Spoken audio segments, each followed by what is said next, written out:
Warning: sensitive images.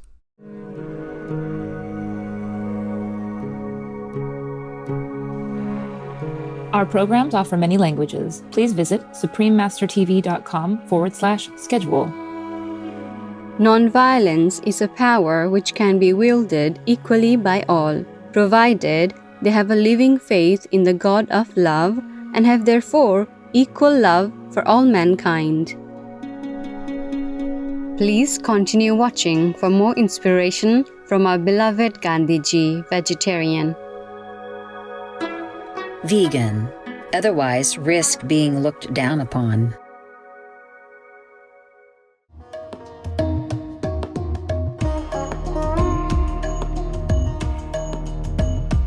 Shukriya is how people say thank you in Kashmir to show their appreciation.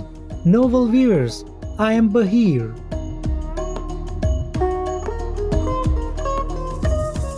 The amicable people of Kashmir are inspired by your noble virtues.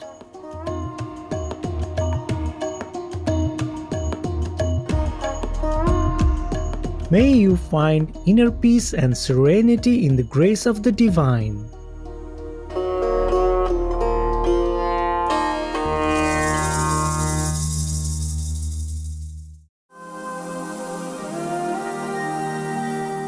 Born Mohandas Karamchand Gandhi, the man who came to be known as the Great Soul or Mahatma Gandhiji, was an exemplary spiritual practitioner and visionary leader of India. Born in 1869, this passionate servant of humanity first became a lawyer. However, he felt a different calling from within as he discovered a fervent wish to improve the lives of all people. The beloved Mahatma Gandhiji sometimes spoke about desired changes in government. However, he would meditate and fast to encourage a non-violent and beneficial outcome. He thus became an example of peaceful change for an entire country. In his book, All Men Are Brothers, Mahatma Gandhiji humbly reflects on his own life and inner realizations as a way to illustrate the unity of our global spiritual family.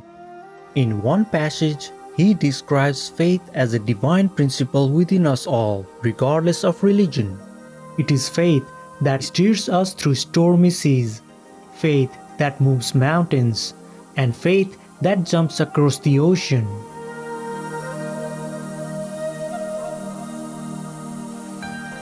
That faith is nothing but a living, wide-awake consciousness of God within. He who has achieved that faith wants nothing. Bodily diseased, he is spiritually healthy. Physically poor, he rolls in spiritual riches. Now we would like to share with you Mahatma Gandhi's eloquent thoughts from the book All Men Are Brothers. Chapter 4: Ahimsa, or the Way of Non-Violence. In the application of Satyagraha, a policy of passive political resistance, I discovered in the earliest stages that pursuit of truth did not admit of violence being inflicted on one's opponent, but that he must be weaned from error by patience and sympathy. For what appears to be truth to the one may appear to be error to another, and patience means self-suffering. So the doctrine came to mean vindication of truth, not by infliction of suffering on the opponent, but on oneself. In this age of wonders, no one will say that a thing or idea is worthless because it is new. To say it is impossible because it is difficult is again not in consonance with the spirit of the age. Things undreamt of are daily being seen. The impossible is ever becoming possible. We are constantly being astonished these days at the amazing discoveries in the field of violence. But I maintain that far more undreamt of and seemingly impossible discoveries will be made in the field of non-violence. Man and his deed are two distinct things. It is quite proper to resist and attack a system, but to resist and attack its author is tantamount to resisting and attacking oneself. For we are all tarred with the same brush and are children of one and the same Creator, and as such the divine powers within us are infinite. To slight a single human being is to slight those divine powers, and thus to harm not only that being, but with him the whole world.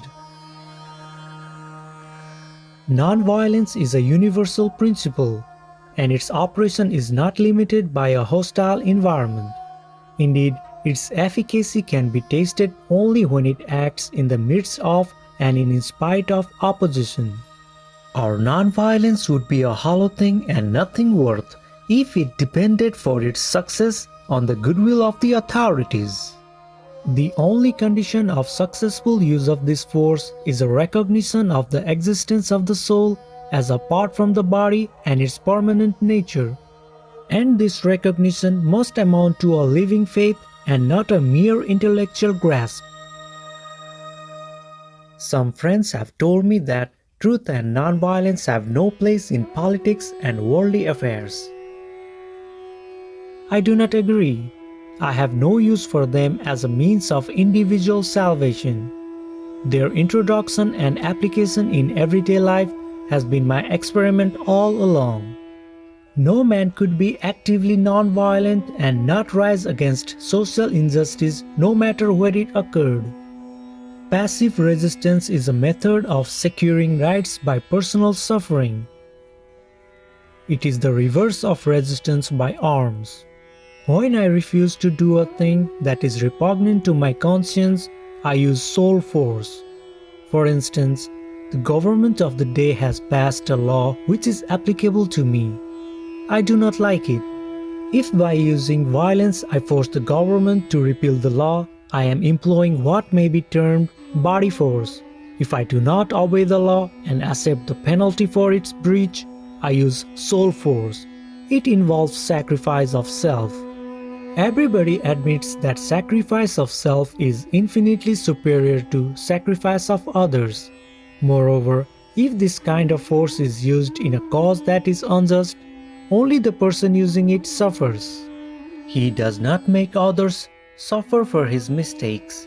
Men have before now done many things which were subsequently found to have been wrong.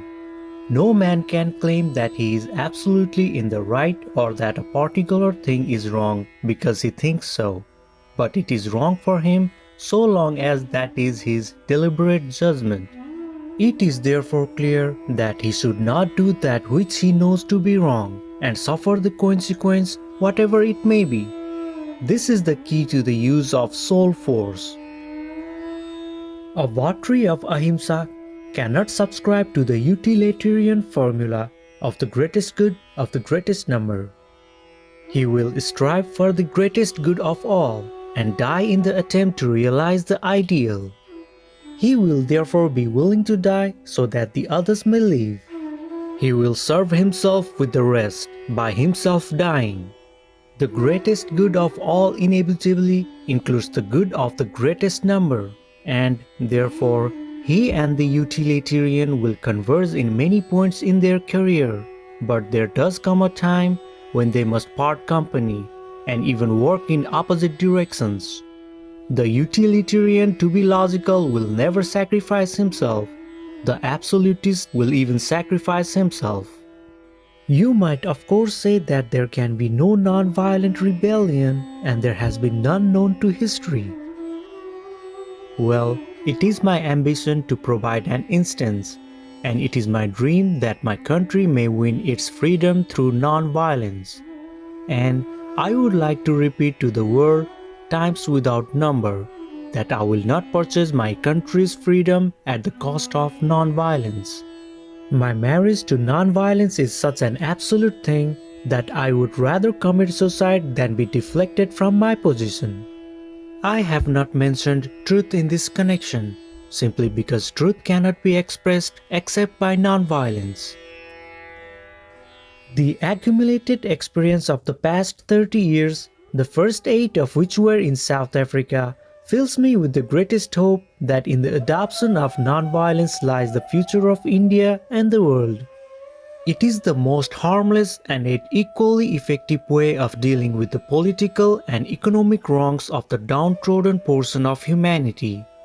I have known from early youth that non-violence is not a cloistered virtue to be practiced by the individual for peace and final salvation, but it is a rule of conduct for society if it is to live consistently with human dignity and make progress towards the attainment of peace, for which it has been yearning for ages past.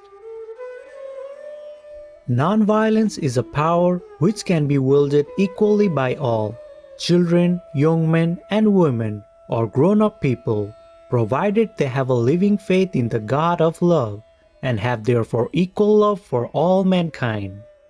When non-violence is accepted as the law of life, it must pervade the whole being and not be applied to isolated acts. If we are to be non-violent, we must then not wish for anything on this earth which the meanest or the lowest of human beings cannot have.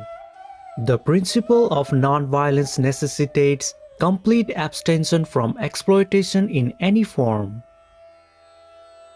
My resistance to war does not carry me to the point of thwarting those who wish to take part in it. I reason with them. I put before them the better way and leave them to make the choice. I would say to my critics to enter with me into the sufferings, not only of the people of India, but of those, whether engaged in the war or not, of the whole world. I cannot look at this butchery going on in the world with indifference. I have an unchangeable faith that it is beneath the dignity of man to resort to mutual slaughter. I have no doubt that there is a way out.